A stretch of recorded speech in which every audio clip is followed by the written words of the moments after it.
Merci encore d'être le nôtre sur l'essentiel d'actualité de ce mardi 22 septembre 2021. Alors voilà, encore nous avons réel plaisir à revenir toujours comme votre réplique de l'essentiel d'actualité où nous revenons toujours sur sujet d'actualité, sujet où même à niveau des réseaux sociaux, c'est ça la polémique, et voilà la raison pour laquelle nous allons parler quelques points d'actualité. Je crois que l'actualité où déjà ça commence à bouger, Kinshasa, les Kinois, les Congolais en général, et surtout comme nous savons comment notre société ne fonctionne pas, même dans la classe politique congolaise, ça commence à bouger, et par rapport à faire, il y a Gisèle Mpela, où les tout le monde dans les réseaux sociaux, des photos qui est expulsée dans la République démocratique du Congo. Qu'est-ce qui se passe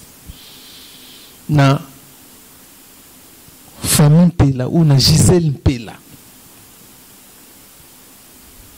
Comment aussi la maison civile, le chef de l'État, peut faire un communiqué, mais communiquant, ils ont contredire en disant que non, ils ont un contradictoire dans ils ont salama.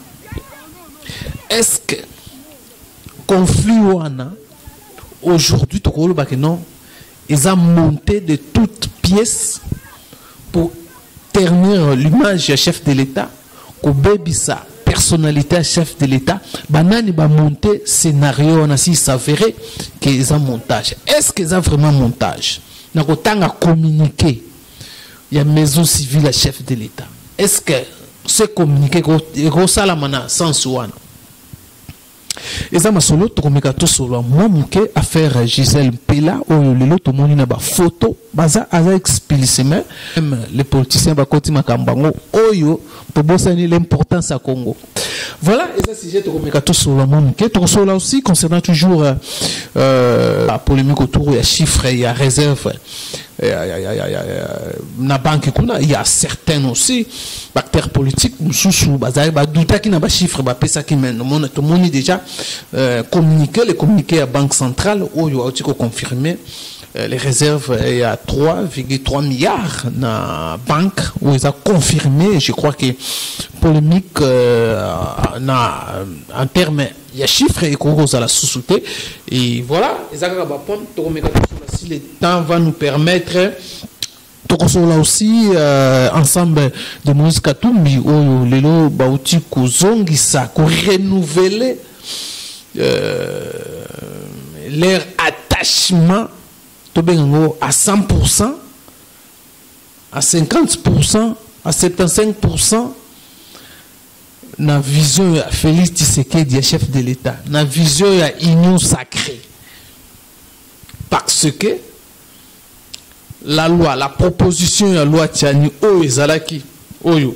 l'honorable Ntingi Pouloula, mais qui dans l'Assemblée nationale, ils ont repris, reprendre en côté dans le calendrier il y a mois de septembre. Alors la raison pour laquelle ils ont aussi confiance dans le chef de l'État. Qu'est-ce qui se passe? Comment les politiciens vont réfléchir sur ça? Pourquoi les comportements des politiciens font à la bongo? Menacer qui? Ils ont aussi confiance et pas le chef de l'État. Bassurance, il y a rencontre la Bangona Maïka Mère. Maintenant, il y a une question. S'ils vont discuter, s'ils vont soutenir la candidature du chef de l'État en 2023. Et ça, ma solo, mesdames et messieurs, nous allons parler ça. Et puis, c'était quelques points d'actualité, polémique autour, il y a polémique il y a l'IDPS, il y a certains combattants où réfléchir, réagir concernant toujours les comportements. Il y a Jean-Marc Kabound où il semble qu'il y a plusieurs. Bon, nous avons aussi vu quelques vidéos qu'on s'est lamenté par rapport à cortège Jean-Marc Kabound, crevaison. Et cette fois-ci il y a un polémique autour il y a semaine passée samedi la semaine passée, Jean-Marc Kabund, selon Batumsous, on ne sait pas si c'est vrai ou c'est Zakakabazo monté Kakaba. Les informations, mais il s'est fait que non, à qu'on créer, qu'on trouver l'épineux, il y a Piquet, il y a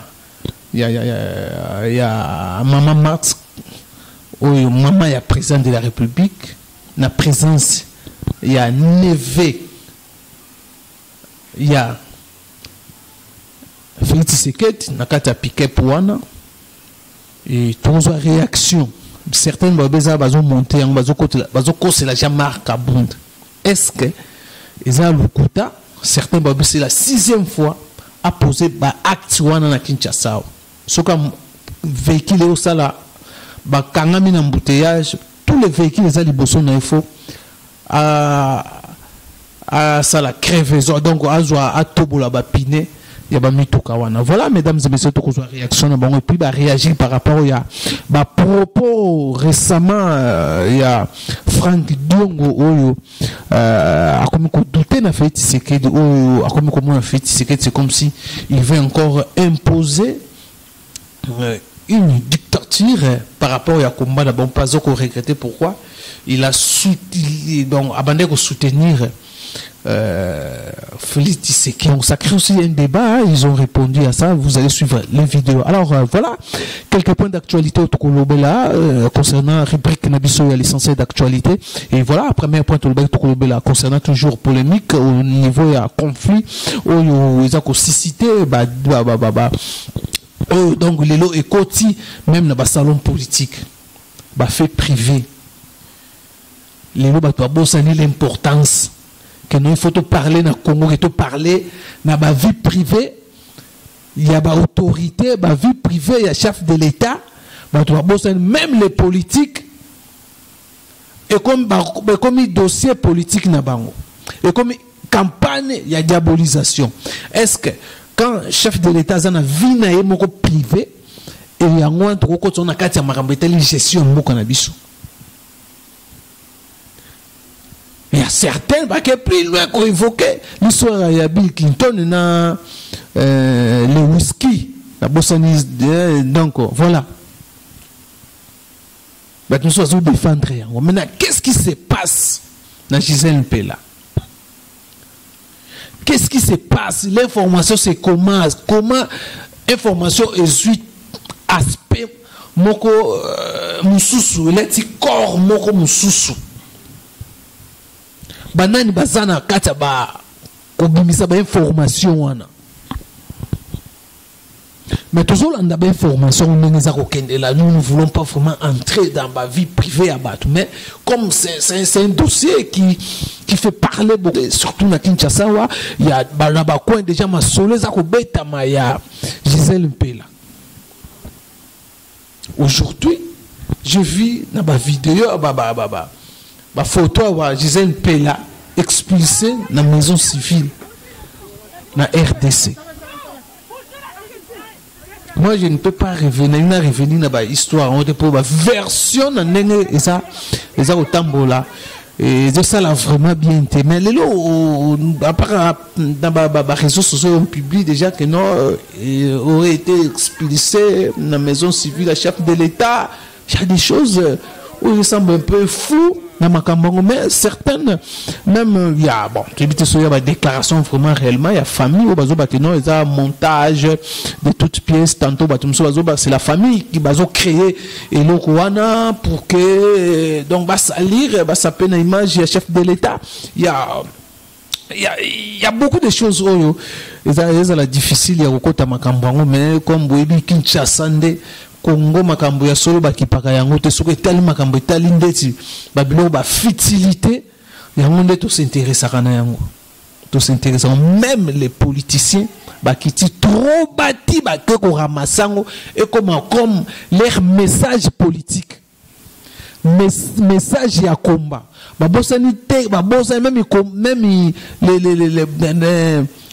quand un gouvernement lorsque le gouvernement avait communiqué que les chiffres il y a réserve comme à 3 milliards, point 3. babosani biloko wana la banque asali communiqué na ye babosani comme Gisèle Mpela Félix Tshisekedi la chef de l'État boye chef de l'État exemplaire. Est-ce que ça n'a rien, est-ce que et comme melo ko nini na gestion mboka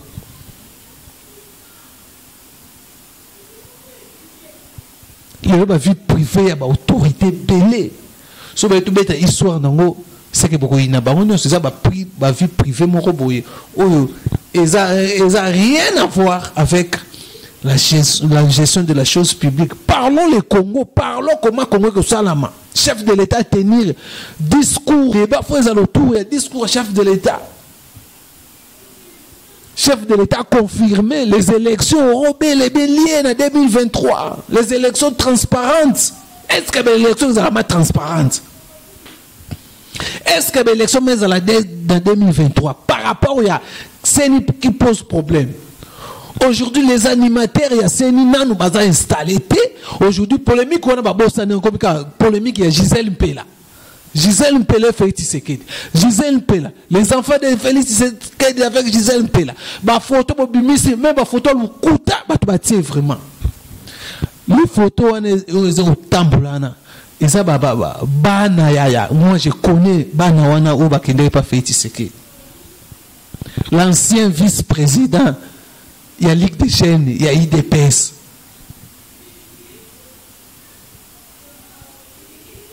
Il n'y a pas vraiment ma parenté, maman Marthe. Bakende kota la Félix Tshisekedi na bana. Félix Tshisekedi na bana na awa na Kinshasa. Ba photo ko publier en côté ya moi na Félix na bon, na habité ça il y a d'autres photos mais les d'autres photos que moi j'ai vu ici à Kinshasa. Et ça bana ya combattant IDPS. Deuxième vice-président de la Ligue des Jeunes à IDPS. Christian Lumu. Natangi na kombo na ye. Na yebi ka Olanda video yebi o nga zoloba. To yebi batu wana to yebi tozala quand même na maîtrise à mamba bataille IDPS. To yebi quelques familles ya président de la République. To yebi bango. To yebi bani. Ce que Olanda video ba na Ousmane Yewana. Ousmane tazolo ba to yebi bani. La photo mususu bozo kangsa wana ya ngote. Ya ba photo mususu ya ba combattant ka IDPS ba ndoko to na chef de l'État ba mimi chef de l'État bo mimi na basi na bino. Donc ba na bana na mona ba na mimi ba koko nanga. Mais comme bana ya Félix Tshisekedi na Gisèle Mpela. Voilà, les débats place de Zokita. Ba tumso bazo tozo comprendre te Congo. To bosani l'essentiel, les combats, l'élection et ko sala mato ke sala maté. CENI babosani na kadima wa bandaki polémique kadima babosani bateka ka Gisèle Mpela. Gisèle Mpela na Gisèle Mpela. To bosani l'essentiel à Congo. To bosani Congo. To bosani que non na Congo la situation sociale à Congo est simbaté. To bosani fallait polémique autour ya les produits surgelés. Ministre économique dans 3 semaines. Faut biloke kita. Bien que le gouvernement a promis que le gouvernement, premier ministre, dans 6 semaines, pour rejoindre inondation. Il y a biloko. Il y a kolia. Biloko ke kita. Inondation que ça, moi, il y a Osakanate. Tous les débats, tout bossani. Tout bossani, que budget 2 milliards. 10 milliards, pardon, que va proposer Bissot. Les professeurs Mabi Moulumba, Aza d'accord dans l'autre. On n'est pas besoin impossible que tu réalises le budget. 10 milliards. Le débat tout bossani. Voilà, mesdames et messieurs, c'est regrettable. Mais nous regrettons parce que, voilà, selon moi, communiquer à. Il y a besoin civil, chef de l'État. Moi, je pense que communiquer wana, ils ont une place cité. Ça la communiquer marque wana, ils ont géré ces dossiers pour n'angana mono ba gérer en mabé surtout il y a ça la communiquer officiel qu'ils ont distraction par rapport aux autres homona. Ils ont communiquer ils ont funda que non makamba on ndenge zezali là ils ont ya solo bien que la famille aussi, certaines déclarations, ils ont ça de part et d'autre, que montant de toutes pièces pour saper ou pour humilier ou soit il sa réputation, il y a chef de l'État dans l'opinion nationale. Voilà, mesdames et messieurs, comme une polémique. Alors, pour ne pas côté cabine d'abord réaction, il y a des combattants par rapport à l'événement Salama qui samedi passé, bien que certaines balobéza à l'Okuta, mais certaines combattants de PES ont confirmé, ils ont allé palper la réalité en haut, réagir ça qui dans le micro nabiso et puis mais quand on peut rappeler Franck Diongo dans l'autre Bolanda et puis on se retrouve juste après. Vraiment nazana mawa makasi na soni na komona to longolena na IBPS parce que a commis sikoyo pour la nation premier vice-président et Assemblée nationale. Ah! Poste wana ba pesa na n'importe qui té. Tant ba tirer sikawana même aux là qui bébé faut le kola parce que faina ba sage sikamoko. Mais ti sur quoi soit sagesse té, l'intelligence té. Donc nazo regretter ming na comportement. Wana c'est la première fois té. C'est la 6e fois. Na triomphal la salaki partout. Place wana zo sala kaka. Yo premier vice-président ya Assemblée nationale. Si vous attaque premier vice-président et Assemblée, même moi, à 18 ans, même moi, à 10 ans, parce que combien un homme d'État? Est-ce qu'il y a un poste? Il y a un homme d'État. Parfois, les études sont nécessaires. Hein? Les études sont nécessaires. Même quand tu as un diplôme d'État, oui, à quelle université tu as un ULK-Kata, à 6 mais les reçus diplôme d'État, au commis na moins maturité, mon coboyer. Ce bâtiment n'a pas assumé yango. Mais vraiment, ce qu'on va assumer yango te. Nous, ça les folie ou bien comment? Ou a vu qui sonne comme on peut se liboma. Et comment on peut se liboma? Et le qui est degré, tu as Robert Liboma Père Okufa. Tout le monde a oublié soit dans l'octamilo dans Barabal, Père Koufi. Ce n'est pas normal ça. C'est pas normal. Un homme d'État, premier vice-président. Il y a on a rappelé dans l'Assemblée. Moutande, on a pas dengi si bino ba député ya union sacrée bokende bokepe devant Moutouana. Pour appeler ça bino boleke d'abord na niveau. Appeler ça bino matière.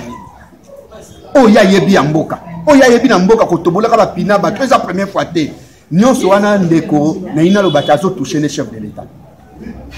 Nanzela zo sala a toucher chef de l'État. Azo luka et puis a komina a kosimba mama ya mokonzi. Ya chef de l'État. Ah, vraiment Jamal Kabound. Li boma ou bien ni. Vraiment nazo senga na assemblée ba mona likambwana. Et na osenga pe na ba magistrat o ba mona ka ba luka ba faute. Baluka ba infraction est moi bah qu'on porter plainte ou la famille présidentielle ou maman Marthe yemoko maman ya mokondi a que nous porter plainte. Ce n'est pas normal.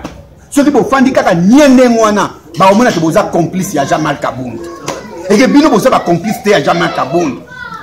Maman Lamuka ko soutenir mutande mwana te. C'est un démon pour na mwana na yo, pour na président de la République. Bon, à ça, moi, on a comme président de la République. Biso c'est comment tous en scène ya za corona biso. Mais bon, tala ma acte oyo ya zo sala. Est-ce que ça qu'on aurait chef de l'État ou l'IDPS? Et Ousmane, merci na mutuna. D'abord, il faut na recadrer les kamoko. Il n'y a aucune polémique oyo ezali na kati ya IDPS. Concernant les Kambonde ko Jamal Kabound Kabound asali. Eza participé mawape soni. Na yebite.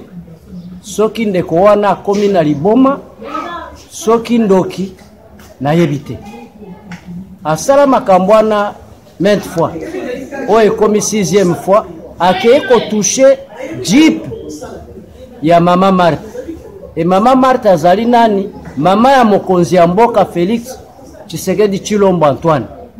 Donc tango toucher mama Marthe o toucher mokonzi ya mboka ezali pasi pe mawa na kotuna Jean-Marc ozoluka nini na sima ya mikolo uti kokende na présidence obuka meme ba barrière po okutana na mokonzi ya mboka okomi kozwa mokonzi ya mboka mwana na yo koko na yo camarade na yo oza koyokisa IDPS soni.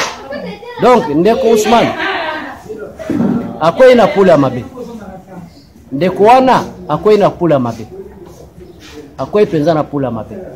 Acte asali eza acte moko ignoble, barbare. Donc nayebi même qualificatif na oko PCT. Voilà, alors le vice-président parlement. Okoma kotobola ba pine abatu. Donc nayebi te. Est-ce que vous se rappelez le jour convention démocratique ba kende ki po ba récupérer permanence makamboni neleka kaka yena Augustin Kabuya batinda batu basumba meme na banzungu ya mama Marthe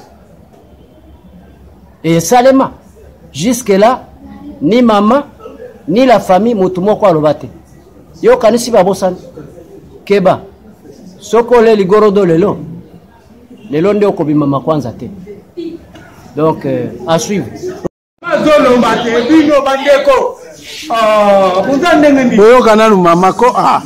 Bonjour maman. Voilà maman oza combattante ya IDPS.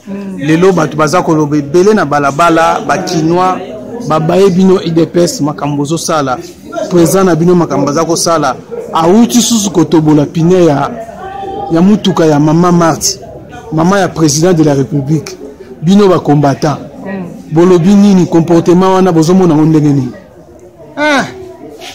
wana nga ya somani biso to yebi ke moto wana deja asalongo na ngambo na biso ndenga azali wana aza susu na kati ya IDPS te akoma na idéologie na ye o ya zo salela siko na minito ya koki kokenda kotobola jipe ya mama Marthe te ya yebi mama Marthe ndenge banyoka bi na ye na mobali na ye papa Tshisekedi Etienne photo zo akabango na valeur tout ça akabango na valeur tout monde akabango bamba te et surtout ye kabundi wana ya zo sala biloko wana zo sala azali na nyango penza vraiment donc a meti place ya président Tshisekedi Etienne to président Tshisekedi Félix o amiche na place wa foto banga katamu susu makamu tobila kisaka ke tozabo yete soko zali ko mati ko mi matisa yo moko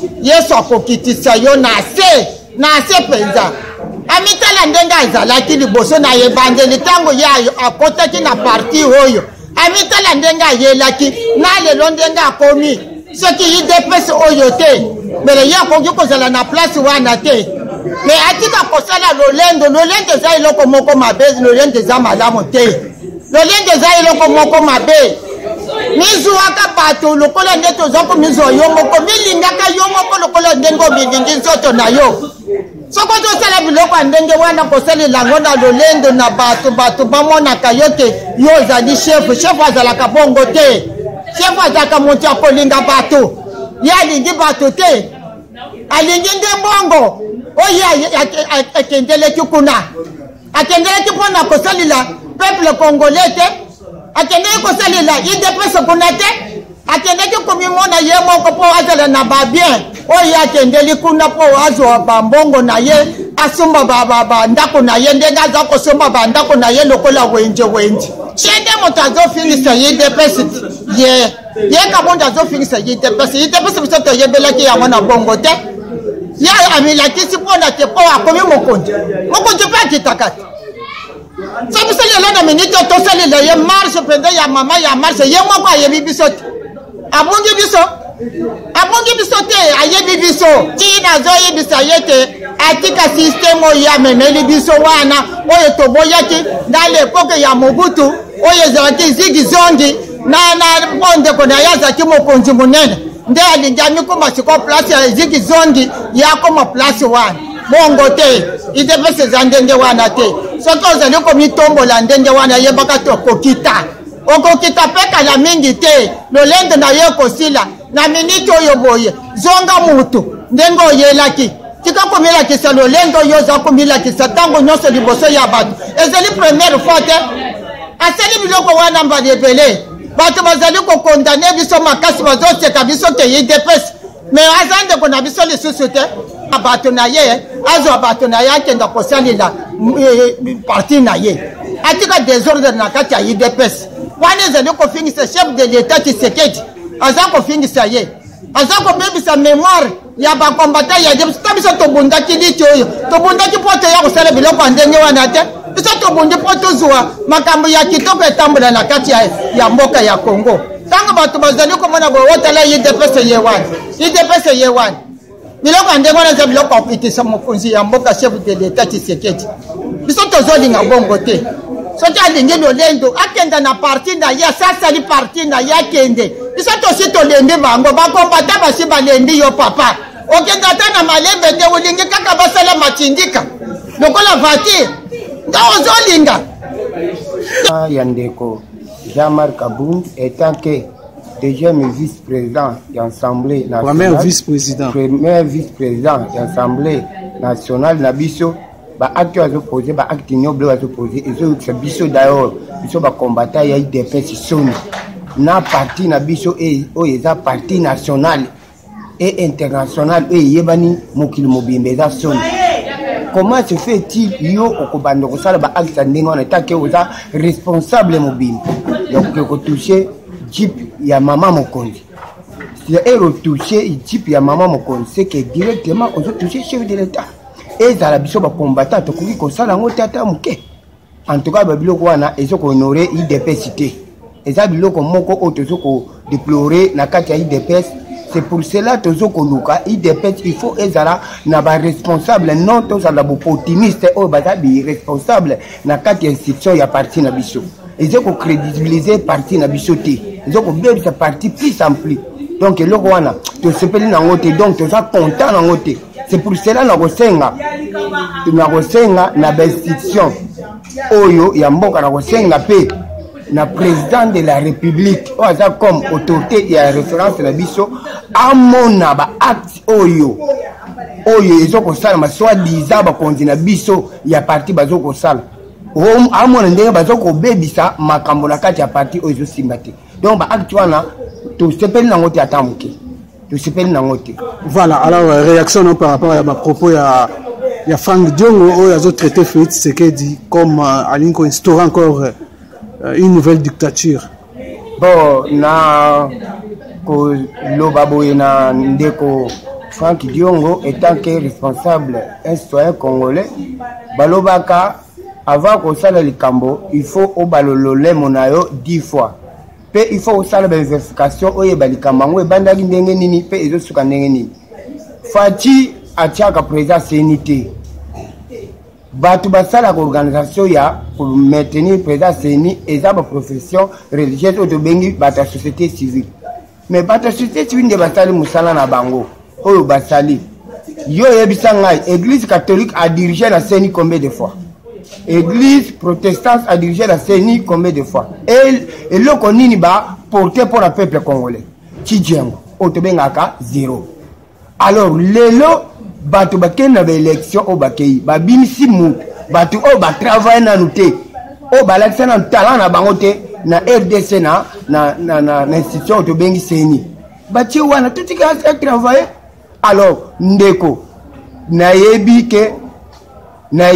yo ndenge olubaka na yebi pe ndenge obundel pouvoir o ngai na yebi ti ndenge to bundi même temps to sala na makambo ya rassemblement na yebi ti ndenge oke prison tango ke na prison ko bimano na prison la nini yo kutu ba samso na ba chaise roulante ba souffrance au monde na prison ti ndengo yo ko bimo obimi na façon nini avant bando ko teni banini wana corruption ya mbongo eko sayote talasima zonga mutu fati achaka président CNT batu bacha président CNI boyebi bango a intéressé bango bako corrompre no mbongo te le la télévision lo biloba wana ndeko Franck Diongo ya na ngai na linga ko mingi na politiko zala nango oyo pape tieni oyo alakisa biso yo moko mibengaka héros vivant okolo mibengaka héros vivant il faut ça le héros vivant na hoti mais pour olingo ça la ngote olingi okota na ditao ya batu mobo songolo ba corrompre o bandolo babiloba lo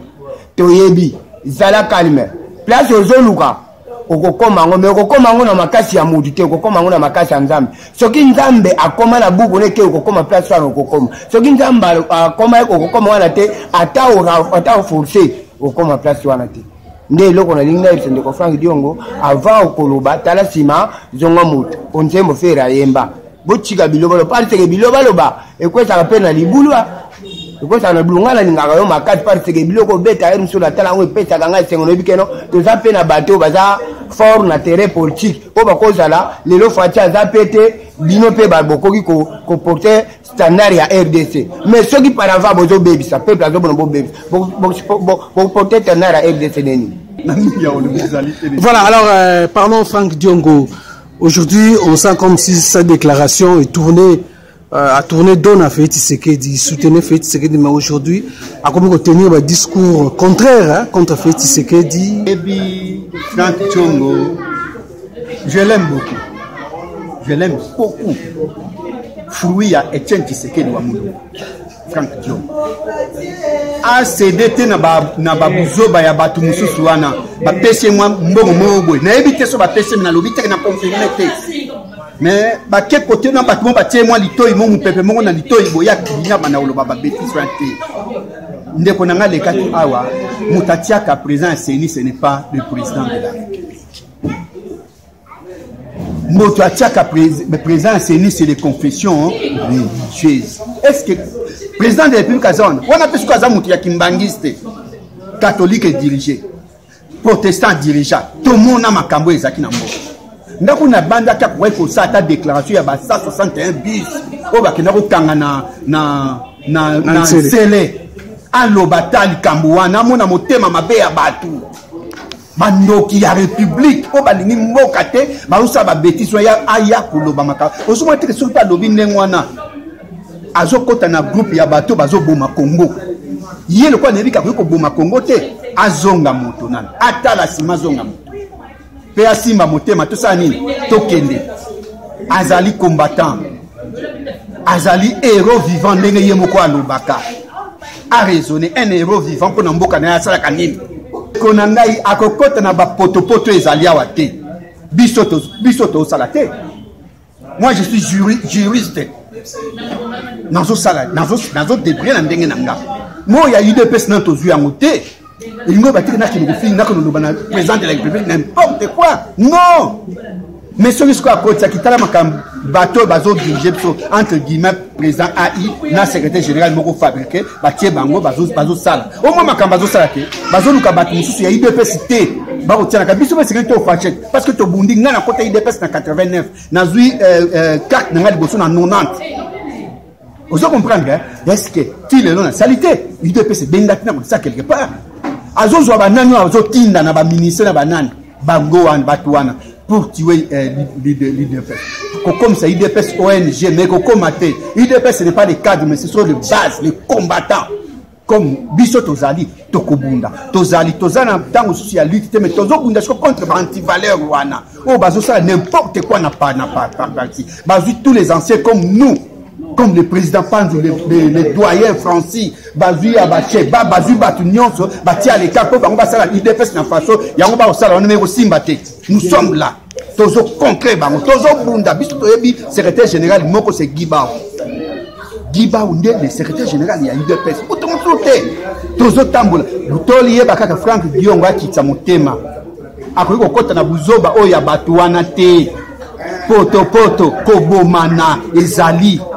Tolingi tozana Frank Diongo na okonoko tape boye bake bateli yo poison oyebi batwande baza skitisa motema obino biso na biso batabandulu to baka buisantima akitisa motema na etokene to simba motema to okene mais liboso alo baka na opesa conseil na grand frère na ngawana abalusalo lemo na yese concept pour alo c'est un grand homme d'état ngana bien que homme d'état un grand politicien mboka un héros vivant ndenge ye mokaloba akeba na bat musu bazoya komo ya souffler na to peut-être peut ba souffler na lito hein akeba na oka ele on a le bon ndeko Frank Diongo c'est un monsieur que je respecte beaucoup na yebi malamu azali na droit koloba mais motuna ngana kotuna ndeko Frank Diongo est-ce que Ndeko Félix a commis confession religieuse? Na ba confession religieuse baza na charte na bango oyo elobi ke soki likambo ezali bakei na consensus, soki consensus esimbi te bakei na élection. Bakei na d'abord na premier volet consensus esimbi te bakei na élection. Bandeko ba catholique na batu ya protestant basali rébellion. Les autres qui étaient majoritaires baponi Denis Kadim qui vient de l'église kimbangiste. Na yebite, est-ce que ezali muto asali saki élection? Ezali Félix ou bien ezali ba confession religieuse? Je pense que ndeko Frank Djongo il faut ça la lecture ne malam, bien que ezali libre à Koloba, mais à ça la lecture ne malam. Azonga muto. Na ngaka mingi azonga muto. C'est que des agitateurs. C'est que des autres qui ont tout droit.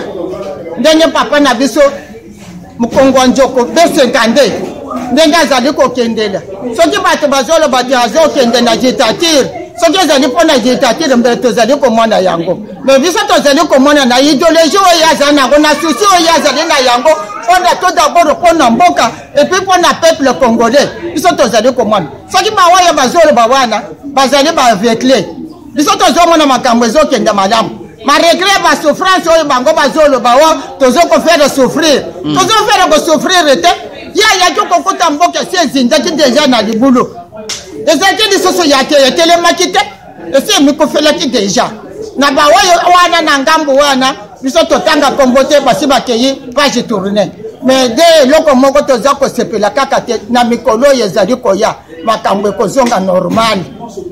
Avant pour moi si akota na ndako ya mobali akoya kaka lelo azizemi lelo apoti mwana lelo mwana tamboli lelo te esala baka mwa mikolo biso nyonso tokosepeli na baoyo bazoloba bilobela wana bilobele kosila bango kanga minoko na bango.